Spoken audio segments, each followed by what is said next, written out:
is a care coordinator of Mid-South Home Helpers, and she comes today with her inspiring and tenacious story. We love her, and we're so happy that she's agreed to share. Well, hello, everyone. Thank you so much for inviting me here today. I'm really honored. And so Mary Lou gave you the little brief intro on me. And I grew up in a family that moved around a lot. My dad was with the railroad, and then my husband and I got married, and he was with the airline business. So we moved around a lot then. But before we got married, I did go into nursing school, and before I went into nursing school, I wanted to make sure I knew what I was getting into. So I worked for 3 months at a nursing home before I went into nursing school. So my initial education on how to take care of people came from what we know now as certified nurse assistants, and that's what I was. I learned the really most, I think, precious part of what we as caregivers get to give to people is the hands-on learning how to comfort, learning how to keep people clean, keep them fed, and help them keep some form of respect no matter what age they are, and also appreciate the privilege of getting to be a part of that time. So I did go on into nursing, and I have experience in orthopedics, med-surg, trauma, cardiac care, vascular surgery, research, and then finally as a nurse practitioner. So we did move here from Dallas, and at some point in our marriage, my husband said to me, well, honey, you've lived outside of Texas more than you've lived in Texas. So doesn't that make you a Yankee? And I said, well, no, that really makes me a missionary. And so that is kind of how I view myself. I'm not a native Memphian, but I have grown to really love and appreciate the South, and we've enjoyed raising our family here. So a little bit about my love of horses. I first started riding, I think it was about 3, and the first animal that I believe I sat on was some of you may not know what this is, but it's a Brahma is a type of a cow. So I actually first rode on a Brahma heifer named Billy Joe, and then on my uncle's dairy farm. And then after that, I would get on anything basically that had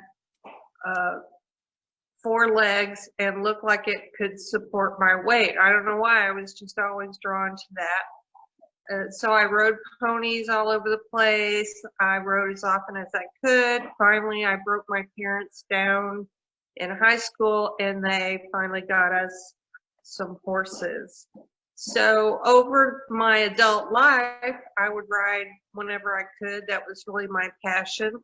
And after my breast cancer treatment, we were in a situation where I was able to get back into the horseback riding scene. And believe it or not, there are a whole bunch of people out there over 50 that are mostly women, and all they do is haul their horses all over the Mid-South and go horse camping and ride. And so that's what I was doing and enjoying back in the mid and early 2000s. I had ironically gotten a new horse in the spring of 2011 because I felt like my previous horse was dangerous.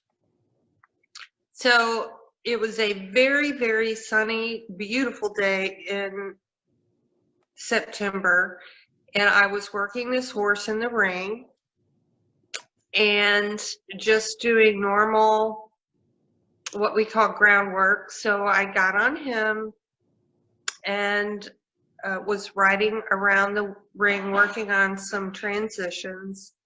And the last thing I remember of that ride was feeling a little out of balance in my saddle. And the next memory I have is being on my back, looking up at the sky, and on the other side of the fence. And I could see the horse had run away and was near the gate. So no one saw what happened. I still don't know exactly what happened. I'm kind of glad I don't, but I called for help, and patiently and finally someone came. And thus began my my journey in recovery. It began the minute that I had that accident. And to some extent, looking back, it really began my new profession, which was being my own advocate and running the business, which is taking care of Barbara Moore. So being a good nurse, I gave the EMTs all of my medical history, all of my meds, all my contacts, very calmly. I was the calmest person there that day.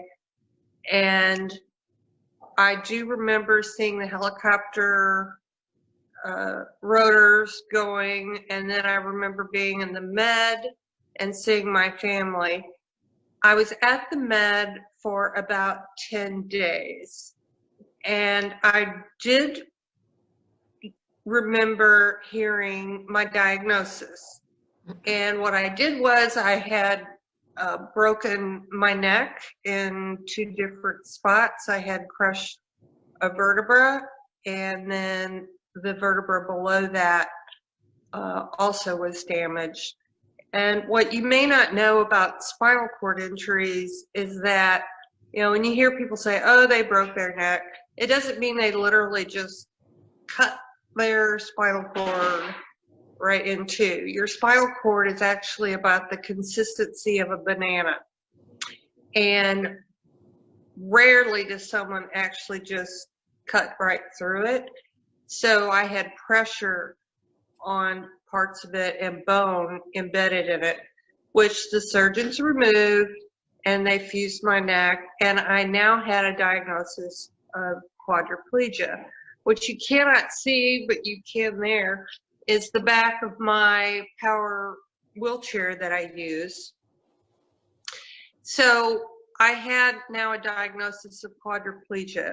That first time in the hospital, I could only move one toe and my arms to some extent.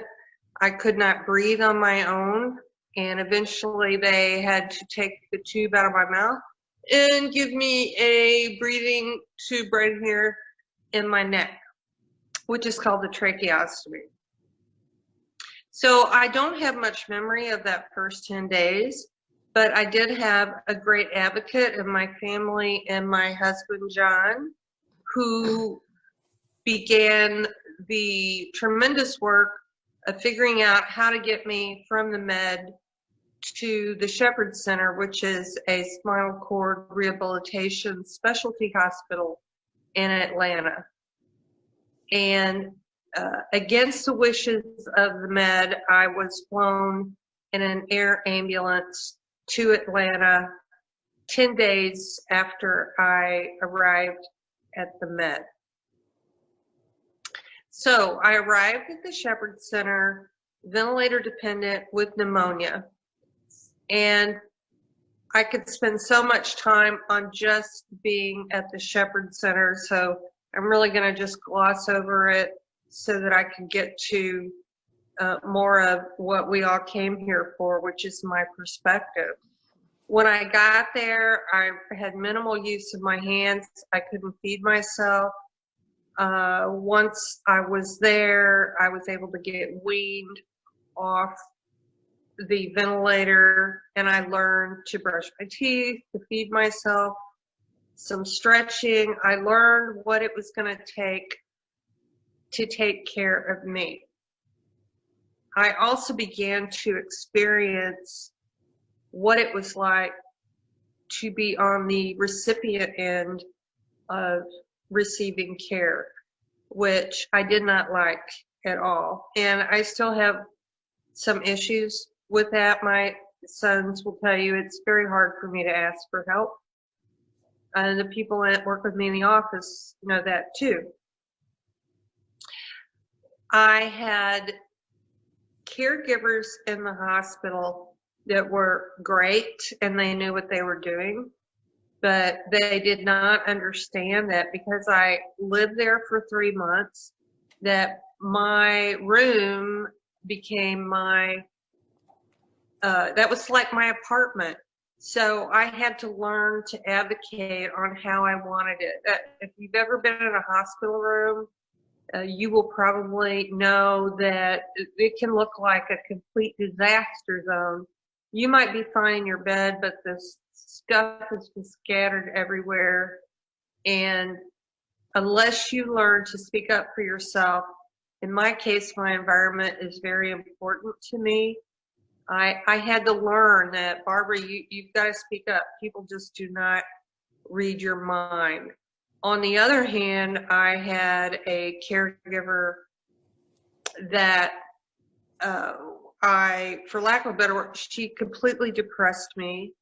I hated the days that she was there. I don't know why I never advocated for myself and refused to have her. It was just an emotional abuse thing to me. And so I felt as though if I said anything, that there would be some kind of retribution on her part, or the word would get out that I was a complainer. And so I made the conscious decision to not say anything.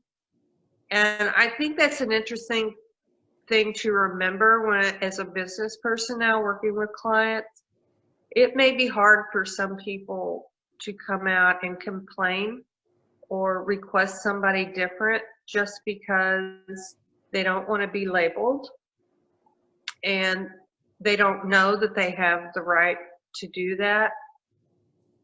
So retrospectively, I wished I had spoken up more. I did write a letter to the director of nursing after that, after I left, with recommendations for everyone that had taken care of me.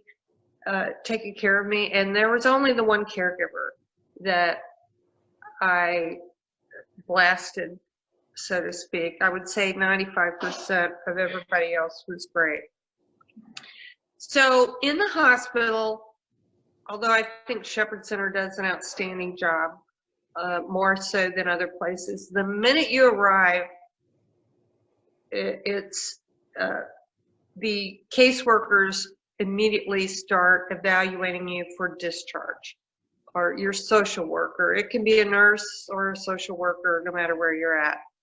And they, at the Shepherd Center, worked really hard to help me understand, and my family, particularly my husband, how much care I was going to need at home.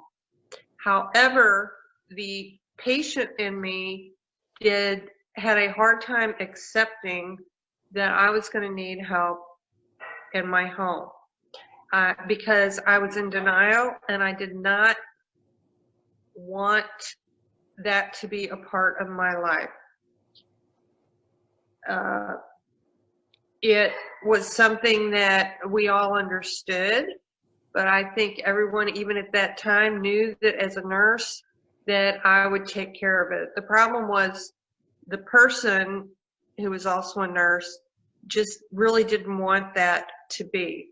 So I can't understand families when they go home that they don't necessarily foresee and understand what they're going to need until they're actually in the situation.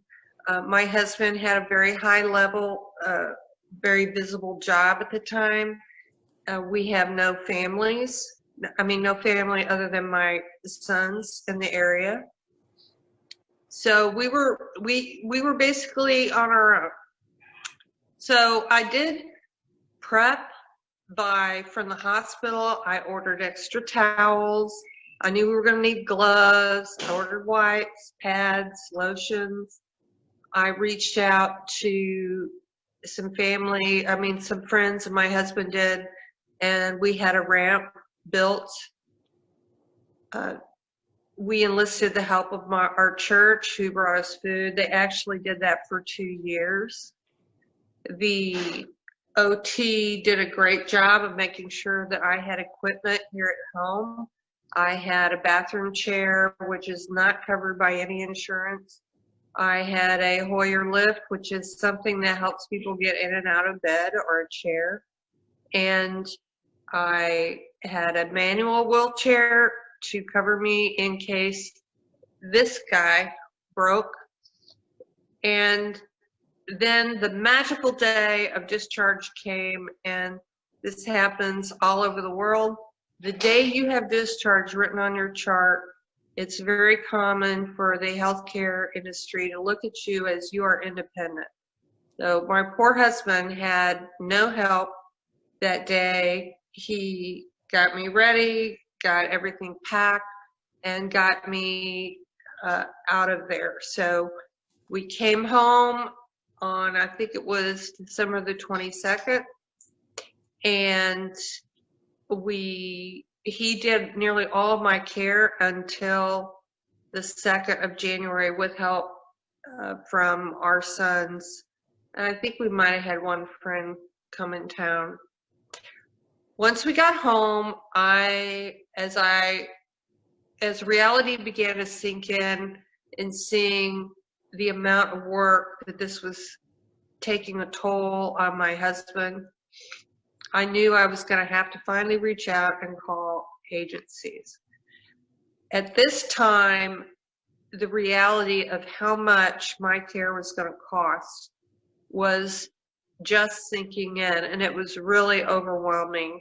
I was told at the Shepherd Center that the average initial first-year cost for someone with a spinal cord injury is $100,000, and out of pocket. And I can easily say that we did spend that, and I'm fortunate that we at the time had some resources and had friends that had a fundraiser for me, which was a huge blessing.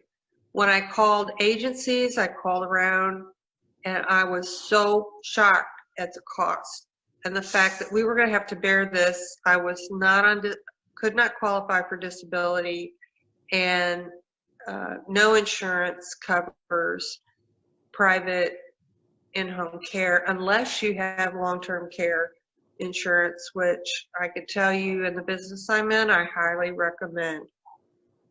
I did get caregivers from an agency, and I remember my husband's reaction when they showed up at the door. The agency guaranteed that someone could be there the day after New Year's, and his face said it all. He was like, "Thank God someone's here." And I understood that, but when I saw this young woman look at me, I realized she has no idea how to take care of me. And I got that reaction from most of the people that came in, despite having been guaranteed by the companies that they could send people that were completely qualified. What I observed was people entered the room shy, no eye contact. They were all good people, but socially awkward in our home, around our family. The sweetest one I remember, she was so cute, because I would impress upon her how much reliability was necessary for us because of my husband's job. And she was very transparent that day. She said, I just want you to know that if reliability is an issue for you, that I am not reliable. And, you know, we laugh about it now, but it was like, great, I'm really glad you told me that, because this is not going to work. So I had several caregivers. The agency sent many, many different ones. I began to feel very tired, very irritated, very resentful that I could not have somebody just come in and look at me and know how to take care of me. At some point in that process, it dawned on me that I'm responsible for myself. Whoops. Can you still see me? Yes, yes. And so I had to become more active and be less of a victim in this situation. And so I took it upon myself to educate these people. I took the time to get my anatomy books out, to show people what I needed, to explain to them in detail how to take care of me. I found that once I educated them more and they had more information, that they were more likely to be able to meet my needs. And so we began to work as a team. And over time, I needed less care. I had started out with 6 hours a day, 6 days a week, and now I just need help 2 hours a day for 4 or 5 days, 2 to 4 hours a day, 4 or 5 days a week.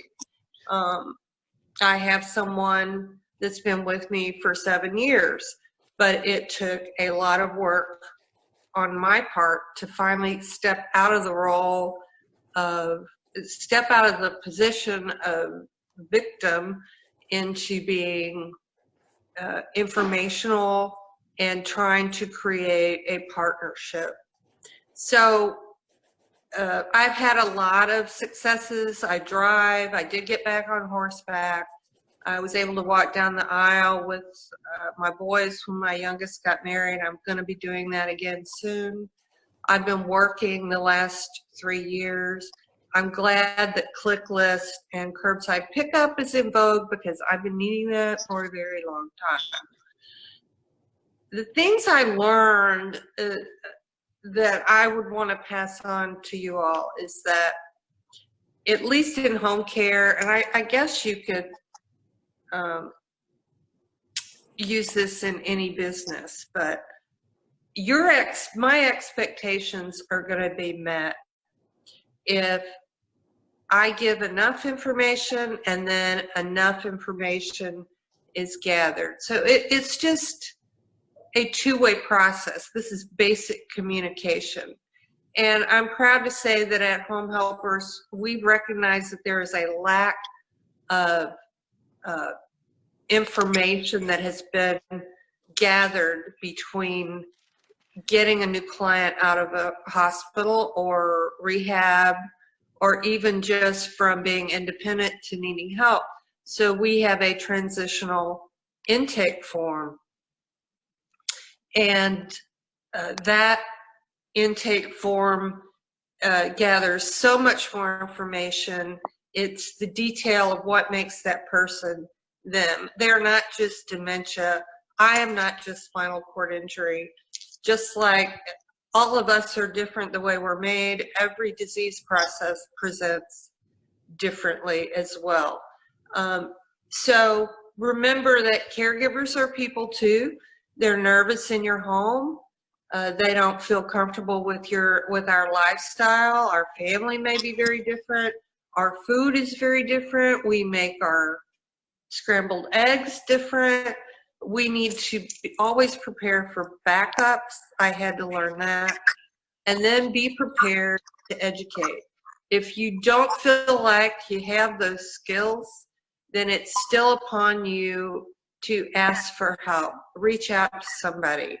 I'm available anytime, you know, whether you're going to use home helpers or not, if you need advice or just want to vent about situations with yourself or someone you know. But reaching out is key to getting what you need. And even for a nurse to be in the situation I was in. And if you get what you need, you're more likely to be accepting and appreciative of the care that someone is giving you. And it can actually be a really beneficial relationship. So I've talked a long time. In conclusion, I would just like to say that, again, reach out, ask me any questions, and that if you ever feel fear in a situation, it's because we need more information. Fear does not mean it's the end of the world. It just means more information is needed. And when you're recovering from something, you need to train for what you want to achieve and just keep working hard. That's what I do every single day. So thank you very much. Thank you for having me. That was a great job, Barbara. And if anybody has a question, Barbara, go ahead and unmute yourself and ask away. We probably have about 7 minutes left before we go into our breakout rooms and announcements. Hey, Barbara, I've got a question for you. Sure. This is Tom Landon. Thanks, great job. What would your advice be as the first step to someone who, like yourself, faced an unplanned event in their life that was going to change them in a new direction forever? What's the first thing they need to do? The first thing you need to do is reach out, and whether it's a church or someone you can talk to and trust, I would just don't stay at home or don't internalize and get depressed, because that is a killer. And you need to reach out to a nurse or clergy, someone you know who's also overcome something big, and you eat it like an elephant, one little piece at a time. Barbara, I get the pleasure of working with you most days, so I'm blessed. But I have a question, about my family member. Unfortunately, he's not been as great of an advocate for himself as you have been. What advice do you give to those of us who see somebody in need, want to help, but efforts to reach out to them and to help have not been received? Not that it's rejected, but just they're not communicating. What are they going through, or what can those of us do that feel helpless in that situation? Well, I think we all have to remember that when you go through a catastrophic injury or illness, that you're going to go through the stages of grief. And a lot of times people just process that differently. And until they get to the point of acceptance or they're still in denial, I don't think there's much you can do for anybody, Mary Lou, except supportive, loving care, like food,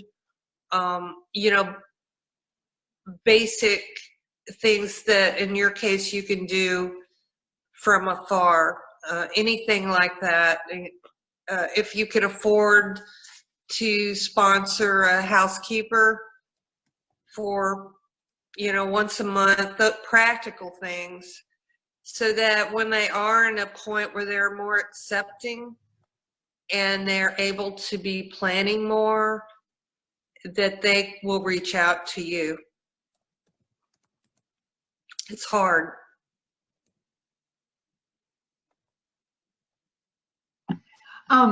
Did you, Barbara, I missed in your introduction, are you working on a book or have you composed a book? Because that would be wonderful to give your story to someone going through something similar. Well, I wrote a book as a memoir regarding breast cancer, and it's a very small, I use it as a book to give other women when they're going through treatment. I know that my story would be good to share, and maybe sometime I will work on it. It's just right now, I truly enjoy my work, and I love to paint. So the book may happen, but I do enjoy talking to people. I'm happy to share my story like this. So for now, that's what I'm doing. Barbara, you have an amazing story and an amazing attitude, and I really applaud you for rising above what has happened to you and going out and helping other people. And one of the things that I got from that is something that may or may not be available, I don't even know, but a compendium of things that you can do, places you can go, resources, rather than having to go out and find all of those resources. Is there any place that has like a book, or I guess books aren't in anymore, but a website that has a list of where you can go and what you can do for the things that you need? As from the aspect of bringing someone home and how to get started, just any aspect of what you need from going home to moving forward. Well, that's a great question. I don't think there's any one place you can go. I think we've identified that in our business, that is a need that we're trying to fill, and much of what I've told you is non-medical, so you're not necessarily going to get that information from your doctor's office. It's really truly a transitional care situation. So I think that's an area that's underserved right now. You could go to a caregiver website, and maybe Mary Lou and I can research that and put that out there for you all to give practical suggestions for that. We can do that. I think Mary Lou and I can look and put that out there for you all. That might be the book for you to write. Where to go to find everything that you need for. Yeah, don't tell Mary Lou don't listen, or she'll have me writing a book as an assignment. I can tell that Mary Lou wasn't listening. Barbara, this is Troy McDonald. I was really interested in when you hadn't seen somebody in a pretty good time, but you know they're going through some difficulties, either surgery or some cancer problems. And I heard that you're not supposed to say how you doing, how you feeling. What is your suggestion is how you approach somebody that you know has had some difficulties, and what do you say to them so you just don't bring up, well, how you doing, how you feeling, and let them have to relive that whole scenario again? I'd be interested in your comments. Thank you. I think one of the most honest things that was said to me early on, and she didn't have the answer, and you would have to feel comfortable in saying this. She said, Barbara, I know you don't understand how there could be a purpose in this.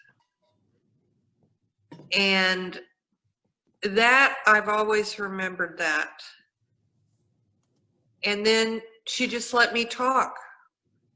And at the time there was no answer, but you know, we don't have an answer for what happens to us every day. I mean, anybody in this conversation can be in a hard, terrible accident today, and your life is changed forever. So rather than say, how are you doing, which you know they're doing awful, is just say, I'd really like to do anything I can to help, and I don't know why this had to happen with you. But And that gives them the opportunity to talk. are you comfortable with saying, what can we do to help, Barbara? Yes, what can we do to help? Okay. I want to help you. Let me, if they can't come up with something, have something already in your mind that you can easily do, you know, and offer that. You know, Barbara, I just wanted to probably make more of a comment than a question, but you hear the old saying, when you get knocked off the horse, brush yourself off and climb back on. You literally did that over a period of years, tough years, I'm sure. And my niece and my sister-in-law just purchased a horse. And on a sidelight, she got scared because she got pinned between a stall and the horse at the age of 14 and literally had to fall on the ground. She was so frightened. These are massive animals and they weigh a lot and they do a lot of damage just in accident. But they do provide a wonderful outlet for a lot of people. There's an equestrian therapy group out in Collierville, and they actually work with people with disabilities utilizing equestrian teachings or experiences. And they do a lot of good. But I want to thank you so much for sharing your inspirational story. It's awesome. Thank you. Thank you, everybody. Hi, Barbara. Yeah. This is Beverly. I have a friend online, distant, who her husband is on death's bed, and they're just waiting. And I don't know what to say to be supportive. I just love her, but I want to know, what can I say to her to get her talking? I would say something like, are you playing music for him? Okay. Do you think he hears you when you talk? Okay. Does he squeeze your hand at all? Things like that. Okay, that's good. Thank you. Mm-hmm. All right, guys. If everybody can just clap, I know you can't hear everybody. But you see the claps? Thank you. What an inspirational story. And Oh gosh. Mary Lou, you want to have some closing words? Mary Lou, I know Mid-South Home Helpers brought Barbara, and she brings our speakers for health and wellness. Thank you, Lynn McDonald, for bringing our other speakers. But Mary Lou, will you take a moment and just have some closing comments before we go into our breakout business building groups? Okay, well, one example of Barbara advocating for herself was we had connected, actually, I posted an opening on Facebook, and that's how Barbara and I connected several years ago. And my business is a lot smaller then. It's grown mainly because of the people I have around me, like Barbara and Tom and others, Arnitha. And and Julie and everybody. I know I feel like, anyway, I'll skip that. God. But she met me in this tiny, I don't even think it was an office. I think it was a utility room that I was using for an office. And I offered her the job, and she said, I'll think about it and I'll get back to you. And she gave me in 2 days. And so she called me back and she said, I'm very interested. I want to come on board, but there's no way I'm going to work in this office. So I had to say, okay, I want this person to work with me. I'm going to go find another place to do business. And I did. And she came on board. So every week, almost every day, there's little things like that that Barbara does that spurs change and growth and support. And it's just a privilege and a pleasure to work with her.